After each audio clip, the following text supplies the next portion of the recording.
नमस्कार दोस्तों, आप देख रहे हैं एचवीएस स्टडीज़ और इस वीडियो में आपके लिए 23 मई 2023 का करंट अफेयर लेकर आ गए हैं। करंट अफेयर के साथ साथ स्टैटिक जीके और रिलेटेड करंट अफेयर का रिवीजन करते हुए चलेंगे। अगर आप इस चैनल पर पहली बार आए हो तो चैनल को सब्सक्राइब कर लीजिएगा। वीडियो अच्छी लगे तो वीडियो लाइक करके ज़रूर जाइएगा। लास्ट में आपके लिए क्विज़ रखा है, उस क्विज़ को भी ज़रूर सॉल्व कीजिएगा। चलिए बात करते हैं लास्ट डे के क्विज़ की। तो लास्ट डे आपसे क्वेश्चन पूछा गया था, 5000 year old great grandfather tree is officially the world's oldest. It is belong to which country? तो 5000 साल पुराना ग्रेट ग्रैंडफादर पेड़ आधिकारिक तौर पर दुनिया का सबसे बड़ा पेड़, सबसे पुराना पेड़ माना गया और ये किस देश में उपस्थित है? तो चिली आंसर यहाँ पर बिल्कुल सही होगा। आज के पहले क्वेश्चन की बात करें तो आज का पहला क्वेश्चन है, education minister and World Bank host workshop for school to work transition under which program? तो भारतीय जो एजुकेशन मिनिस्ट्री है और वर्ल्ड बैंक ने एक वर्कशॉप स्टार्ट किया है, होस्ट किया है, स्कूल टू वर्क ट्रांजिशन। ये इसमें से कोई ऑप्शन नहीं होगा, ऑप्शन बदलना भूल गया मैं। स्टार नाम का एक प्रोग्राम है, उसके अंतर्गत स्कूल टू वर्क ट्रांजिशन को स्टार्ट किया गया है। यहाँ पर आप देख सकते हैं स्टार नाम का एक प्रोग्राम है जिसमें भारत की जो एजुकेशन मिनिस्ट्री है और वर्ल्ड बैंक, इन दोनों ने स्कूल टू वर्क ट्रांजिशन को स्टार्ट किया। आपको बता दूं स्टार प्रोग्राम क्या है। तो स्टार प्रोग्राम की फुल फॉर्म है strengthening teaching learning and result for state project. इसको अक्टूबर 2020 में कैबिनेट के द्वारा अप्रूव किया गया था और 2021 में ये इफेक्ट में आया। याद रखिएगा, वर्ल्ड बैंक के द्वारा स्कूल टू वर्क स्ट्रेंथन करने के लिए, वर्क ट्रांजिशन करने के लिए इसको अभी वर्कशॉप इसकी स्टार्ट की गई है, वर्ल्ड बैंक और भारत की जो मिनिस्ट्री ऑफ एजुकेशन है उसके द्वारा। तो जो भी अभी रिसेंटली में नेशन संबंधित करंट अफेयर बने हैं उनको रिवाइज करते हैं। पहला क्वेश्चन पढ़ लिया। दूसरा, अमित शाह जी के द्वारा कोस्टल पॉलिसिंग की नेशनल एकेडमी का परमानेंट कैंपस का फाउंडेशन स्टोन रखा गया। कहाँ रखा गया? गुजरात में रखा गया। ICMR जिसके द्वारा आई ड्रोन इनिशिएटिव को शुरू किया गया, इसके माध्यम से ब्लड बैंक को ड्रोन के माध्यम से एक जगह से दूसरी जगह भेजा जाएगा। यूनेस्को वर्ल्ड हेरिटेज सेंटर, उसके द्वारा टेम्पररी वर्ल्ड हेरिटेज साइट की लिस्ट में शांति निकेतन जो कि वेस्ट बंगाल में पड़ता है उसको यहाँ पर इंक्लूड किया गया। रिपब्लिक डे 2024 में सारी महिलाएं परेड में भाग लेंगी। 3D printed post office Bengaluru में बिल्ड किया गया। आम आदमी पार्टी 6ठे नंबर की नेशनल पार्टी बन चुकी है। टोटल 6 नेशनल पार्टी अब भारत की हो चुकी है। प्रधानमंत्री मोदी जी के द्वारा टाइगर सेंसस 2022 लॉन्च किया गया। इसमें भारत में टाइगर्स की संख्या 3167 बताई गई है। अमित शाह जी के द्वारा 54 feet tall Lord Hanuman ji का स्टैचू टेम्पल गुजरात में इनॉग्रेट किया गया है। भारत का जो हाईवे इंफ्रास्ट्रक्चर है 2024 तक US जैसा हो जाएगा। नितिन गडकरी जी के द्वारा ये अनाउंसमेंट की गई। अगला question, which country will host the quad summit in the year 2024? तो 2024 में क्वाड शिखर सम्मेलन की मेजबानी कौन सा देश करेगा? आंसर है ये भारत के द्वारा की जाएगी। आपको पता है हिरोशिमा में जापान में भारत के प्रधानमंत्री गए थे। वहाँ पर भारत के प्रधानमंत्री जी के द्वारा 2024 में क्वाड समिट को इनॉग्रेट होस्ट करने की बात की गई थी। ध्यान रखिएगा, क्वाड की बात करें तो ये 4 देशों का समूह है। इसमें USA, इसमें ऑस्ट्रेलिया, जापान और भारत शामिल है। ये एशिया और पैसिफिक रीजन को स्ट्रेंथन करने की और कोशिश की जा रही है, साथ साथ सिक्योरिटी और मिलकर काम करने की यहाँ पर आगे कोशिश हो रही है। अभी रिसेंटली में इसकी जो 2023 में समिट होनी थी वो ऑस्ट्रेलिया में होनी थी, लेकिन USA की वजह से इसको कैंसिल किया गया क्योंकि वहाँ के जो प्रेसिडेंट हैं उन्होंने आने से मना कर दिया। अब क्वाड समिट को हिरोशिमा में ही ऑर्गेनाइज करा लिया गया। आगे रिसेंटली में जो भी इंटरनेशनली करंट अफेयर बने हैं उनको रिवाइज करते हैं। पहला क्वेश्चन पढ़ लिया। दूसरा, China Central Asia summit organize हुई जिसको चाइना में ही होस्ट किया गया। UAE के शारजाह पुलिस ने traffic campaign stay in your lane को स्टार्ट किया, लॉन्च किया।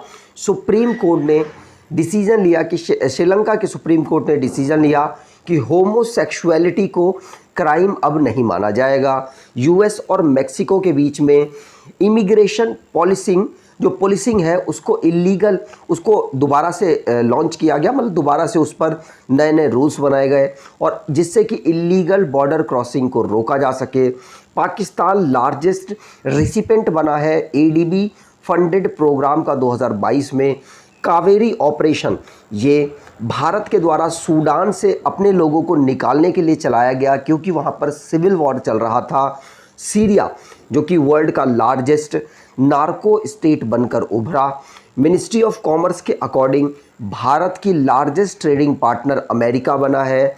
घाना पहली कंट्री ऐसी बना जिसने ऑक्सफोर्ड के द्वारा बनी हुई मलेरिया की वैक्सीन को अपने देश के बच्चों के लिए अप्रूव किया है। अगला क्वेश्चन, उससे पहले अगर आप ई बुक कोई देखना चाह रहे हैं, कोई परचेज करना चाह रहे हैं करंट अफेयर से रिलेटेड, जो कि अक्टूबर से अप्रैल तक के आपके करंट अफेयर को कवर करे, तो आप इस ई बुक को परचेज कर सकते हैं। इसमें 1300 से ज़्यादा क्वेश्चंस अवेलेबल है। डिस्क्रिप्शन बॉक्स में लिंक है, आपको बहुत बेनिफिट मिलेगा, इसे ज़रूर परचेज कीजिएगा। अगला question, which state surpasses Maharashtra in sugar production this season. This season का मतलब आप ये मान लीजिए अक्टूबर से लेकर जो जून वाला सीज़न होता है उसकी बात हो रही है। तो उसमें जो महाराष्ट्र को शुगर प्रोडक्शन में किसने पीछे कर दिया है? आंसर होगा ये उत्तर प्रदेश के द्वारा किया गया। किसके द्वारा? उत्तर प्रदेश के द्वारा। ध्यान रखिएगा, उत्तर प्रदेश की बात करें तो इस बार उसने 28.53 लाख हेक्टेयर का प्रोडक्शन किया और अगर बात करें महाराष्ट्र की तो 14.87 लाख हेक्टेयर का महाराष्ट्र में शुगर केन का प्रोडक्शन हुआ है। और इस बार शुगर प्रोडक्शन में भी उत्तर प्रदेश ने बाजी मार ली है महाराष्ट्र के कंपेयर में। अगर बात करें शुगर प्रोडक्शन में तो 107 लगभग लाख टन शुगर प्रोड्यूस हुआ और महाराष्ट्र में 105 लाख टन शुगर प्रोड्यूस हुआ। आगे बात करें तो उत्तर प्रदेश की बात हुई है तो उत्तर प्रदेश को स्टेट के रूप में 24 जनवरी 1950 को फॉर्म किया गया। कैपिटल इसकी लखनऊ है। डिस्ट्रिक्ट 75 है। गवर्नर आनंदीबेन पटेल है। चीफ मिनिस्टर योगी आदित्यनाथ हैं। लेजिस्लेचर बाईकैमरल है जहां की काउंसिल में 100 सीट्स, असेंबली में 403 सीट्स, राज्यसभा में 31 सीट्स और लोकसभा में 80 सीट यहाँ से आती हैं। दुधवा नेशनल पार्क यहाँ का नेशनल पार्क है जिसको 1977 में फॉर्म किया गया था। यहाँ का डांस नौटंकी, रासलीला, कजरी, जोरा, चपेली, जैटा यहाँ के डांस हैं। यहाँ पर अगर आप देखें तो उत्तर प्रदेश मैप में सबसे इम्पॉर्टेंट है क्योंकि ये सबसे ज़्यादा राज्यों के साथ सीमा बनाता है। कितने? 8 राज्यों के साथ सीमा बनाता है। एक यूनियन टेरिटरी के साथ भी सीमा बनती है और एक इंटरनेशनल बाउंड्री भी बनती है। उत्तर प्रदेश, उत्तराखंड, हिमाचल प्रदेश, हरियाणा, राजस्थान, मध्य प्रदेश, छत्तीसगढ़, झारखंड और बिहार के साथ सीमा बनाता है। यूनियन टेरिटरी में दिल्ली और इंटरनेशनल नेपाल के साथ सीमा बनती है। अगला question, what is anti terrorist day celebrated. आतंकवाद विरोधी दिवस कब मनाया जाता है? आंसर होगा 21 मई को हम आतंकवादी विरोधी दिवस मनाते हैं। क्यों? क्योंकि इसी दिन 1991 में राजीव गांधी जी को मतलब मारा गया था। उनकी डेथ हुई थी। इसीलिए हम 1991 में जो 21 मई को एक घटना हुई थी उसको देखते हुए national anti terrorist day observe करते हैं। उनकी तमिलनाडु के रीजन में मृत्यु हुई थी। आगे बात करें, अगला question, Amy Pope the first women director general of International Organization for Migration is from which country. प्रवासन के लिए अंतर्राष्ट्रीय संगठन की पहली महिला महानिदेशक एमी पॉप किस देश से है? आंसर होगा ये यूनाइटेड स्टेट USA से है। ध्यान रखिएगा, यहाँ पर आप इनको देख पा रहे होंगे। एमी पोप ये यूनाइटेड स्टेट से बिलोंग करती हैं और इनको इंटरनेशनल ऑर्गेनाइजेशन फॉर माइग्रेशन में डायरेक्टर जनरल अपॉइंट किया गया है। ध्यान रखिएगा, पूछा जा सकता है और ये पहली वुमेन बनी है इसलिए इम्पॉर्टेंट है। अगला question, Bhupendra Yadav inaugurates centre of excellence on sustainable land management at Indian council of forestry research and education in which city. तो भूपेंद्र यादव ने किस शहर में भारतीय वानिकी अनुसंधान और शिक्षा परिषद में सतत भूमि प्रबंधन पर उत्कृष्टता केंद्र का उद्घाटन किया है? आंसर होगा ये देहरादून, जो कि उत्तराखंड की कैपिटल है, विंटर कैपिटल है। वहाँ पर भूपेंद्र यादव जी, जो कि हमारे एनवायरनमेंट मिनिस्टर है सेंटर के, उनके द्वारा centre of excellence on sustainable land management को, जो कि Indian council of forestry research and education के लिए इनॉग्रेट किया गया। फोर्थ ऑप्शन यहाँ पर बिल्कुल सही होगा। आप यहाँ पर भूपेंद्र यादव जी को देख पा रहे होंगे। तो ये जो भूपेंद्र यादव जी हैं, इनके द्वारा इससे जो सस्टेनेबल लैंड मैनेजमेंट को ओपन किया गया है, इनॉग्रेट किया गया, इससे बेनिफिट क्या होगा? इसका मेन एम लैंड डिग्रेडेशन को रोकना, ड्रॉट के जो रिस्क है उसको अर्ली वार्निंग करना, जेंडर जो मेन स्ट्रीमिंग है जेंडर की, उसको कंसीडर करके काम करना, लैंड टेन्योर और प्रमोट करना गुड गवर्नेंस को, साथ साथ जो इम्पेक्ट पड़ रहा है लैंड के डिग्रेडेशन पर, उस पर अलग अलग रिपोर्ट्स बनाकर बताना, जिससे कि हम अलग अलग स्टेप उठा सकें। साथ साथ रिस्टोरेशन ऑफ डिग्रेडेड लैंड का करना है, याद रखिएगा। अगला question, Italian Open 2023 who's won men singles title. तो इटालियन ओपन 2023 पुरुष एकल का खिताब किसने जीता? आंसर होगा डेनियल मेदवेदेव के द्वारा इसको जीत लिया गया। वे रशिया से बिलोंग करते हैं, ध्यान रखिएगा। इन्होंने होल्गर रूने को हराया है। याद रखिएगा, इटालियन जो टेनिस का टूर्नामेंट है, इसमें इन्होंने जीत दर्ज की है। पूछा जाता है, ध्यान रखिएगा, इटालियन ओपन किसके द्वारा 2023 का जीता गया। यहाँ पर महिलाओं में बात करें तो एलेना रिबेकिना, इनके द्वारा इसको जीता गया और एनहेलिना कैलिनिना को इन्होंने हराया है।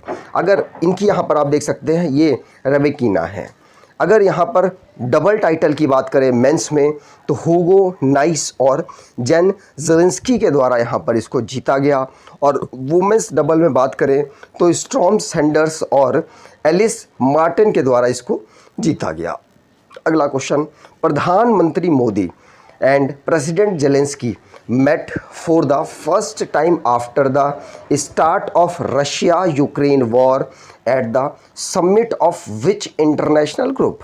तो किस अंतर्राष्ट्रीय समूह के शिखर सम्मेलन में रूस और यूक्रेन युद्ध की शुरुआत के बाद पहली बार प्रधानमंत्री मोदी और राष्ट्रपति जेलेंस्की मिले हैं? यूक्रेन के ये राष्ट्रपति हैं। और आंसर होगा ये G7 की जो मीटिंग हुई थी, वहाँ पर इनकी मुलाकात हुई है।